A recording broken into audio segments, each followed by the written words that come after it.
지난 영상에서 에크하르트 톨레는 인간관계에서 오는 다양한 부정적 감정에 휩쓸리지 않으려면 강렬하게 현존에 머무르라고 합니다. 현존에 머무르다, 그것도 강렬하게. 이것은 무슨 뜻일까요? 에크하르트 톨레의 이 순간의 나에서는 생각은 알매 영역에서 아주 작은 부분이고 그 생각 너머에 거대한 알매 영역이 있다고 합니다. 우리는 생각이 뭔지는 알고 있습니다. 말로 표현하지 않고 머릿속으로 말하는 걸 우리는 생각이라고 하죠. 그런데 알매 영역이라는 것은 뭘까요? 그것을 깨닫게 되면 아름다움, 사랑, 창조력, 기쁨, 내면의 평화와 같은 정말 중요한 모든 것들이 마음 너머로 솟아오르는 것을 느낄 수 있다고 합니다. 이 이야기를 얼핏 들으면 저의 경우에는 나도 무언가를 해야만 할 것 같고 모른다는 결핍감이 건드려져서 어떻게 하는 거야? 무엇을 알아야 하는 거지? 라며 방법을 찾게 되더라고요. 에크하르트 톨레의 책을 읽어볼게요. 생각에 귀 기울일 때 생각 이면이나 그 밑바닥에 자리한 의식 있는 존재, 즉 당신의 깊은 자아를 느낍니다. 그러면 당신을 지배하고 있던 생각은 그 힘을 잃어버리고 순식간에 가라앉습니다. 당신이 마음에 동화되어 마음에 힘을 실어주는 행위를 더 이상 하지 않기 때문입니다. 생각에 귀 기울이면 그 생각과 나를 동일시하지 않게 돼서 깊은 자아를 느낄 수 있다고 합니다. 감정하고 비슷한 걸까요? 감정도 어린아이처럼 온전히 허용하고 느껴주면 저절로 녹아 없어지거나 흘러가듯이 생각에 귀 기울인다는 것이 온전히 생각을 허용하고 느껴주는 걸까요?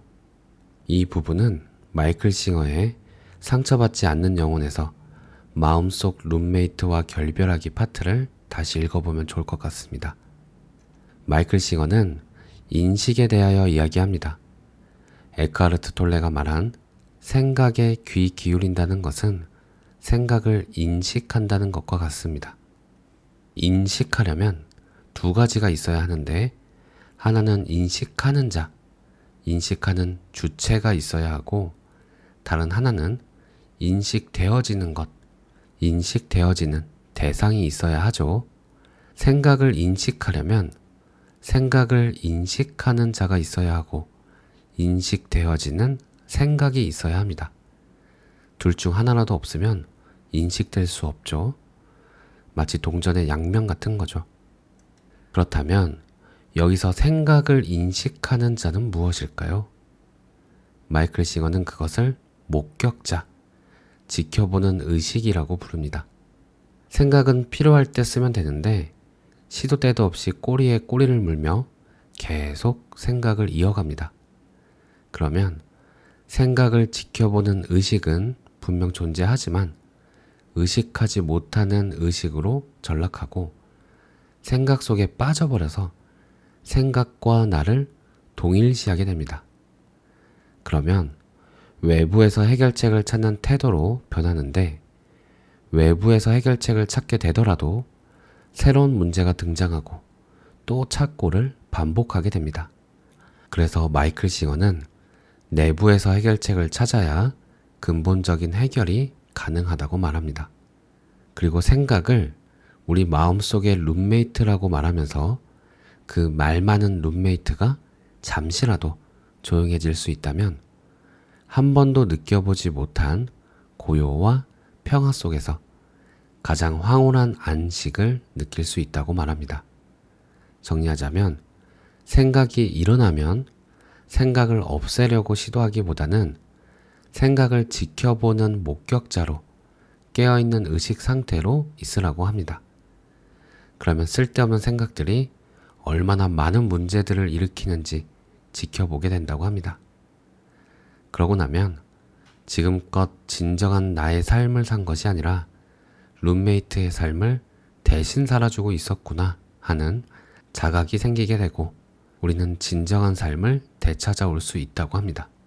그러면 생각은 필요에 따라 사용하면서도 생각이 사라지고 생각에 대한 인식도 사라지는 고요하고 평화로운 상태를 느낄 수 있다고 합니다. 이 부분, 생각과 생각에 대한 인식도 사라지는 이 부분을 에크하르트 톨레도 이야기합니다.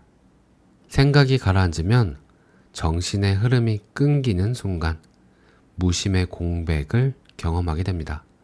처음에 그 공백은 아주 짧은 순간, 단지 몇 초에 불과할 겁니다. 그러나 그 시간은 점차 길어집니다. 이런 공백을 경험하는 순간 당신은 내면에서 고요와 평화를 느끼게 됩니다. 마이클 싱어와 에크하르트 톨레 두 사람 모두 고요와 평화의 상태가 있다고 이야기합니다. 저는 이런 부분들이 참 신기하다고 생각하는데요. 마음을 탐구하는 사람들이나 영적 스승들의 이야기들을 들어보면 비슷한 상태에 대한 경험을 이야기합니다. 그것은 어떤 상태가 있다는 믿음을 강화시키기도 하는데요. 그 믿음이 어떤 느낌들을 상상하게 만들어서 있는 그대로가 아닌 상상했던 느낌을 자꾸 찾고 있는 나를 발견할 때가 있습니다. 처음 명상을 할 때 고요하고 평화로운 느낌을 쫓고 있는 나를 발견했고, 그 찾고자 하는 느낌들을 내려놓게 되었을 때 짧지만 강렬한 고요함이 왔던 것 같습니다. 다시 에크하르트 톨레의 책으로 돌아가 보면 현존하는 수행 방법을 알려주는데 예전에 소개했던 내용인 것 같아요. 다시 한번 소개해 드릴게요. 일상생활에서 늘 하던 행동을 하되 그 행동에 모든 주의를 집중하는 것으로도 수행을 할 수 있습니다. 그저 목적을 위한 수단에 불과한 평범한 행동이 그것에 집중하는 순간 그 자체가 목적이 됩니다. 예를 들어 집이나 직장에서 계단을 오르내릴 때마다 당신이 내딛는 모든 걸음걸음에, 모든 동작에, 심지어는 호흡에도 세심하게 주의를 기울여 보세요.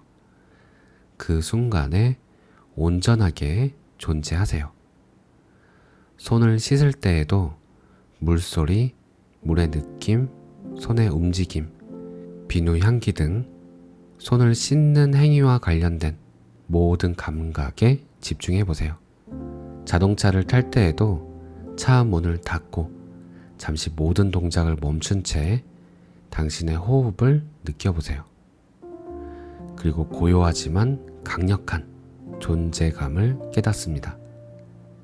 이 과정에서 어느 정도로 내면의 평화를 느끼는지를 보면 당신이 성공적으로 수행을 했는지 알 수 있습니다. 반드시 거쳐야 할 단계는 자신을 마음과 동일시하지 않는 법을 배우는 것입니다. 마음의 흐름이 끊어질 때마다 의식의 빛은 더 강해집니다. 마치 아이의 재롱에 미소 짓는 것처럼 어느 날 머릿속에서 들려오는 목소리에 미소 짓는 자신을 발견하게 될지도 모릅니다. 이는 마음이 만들어내는 목소리를 더 이상 심각하게 받아들이지 않는다는 의미입니다.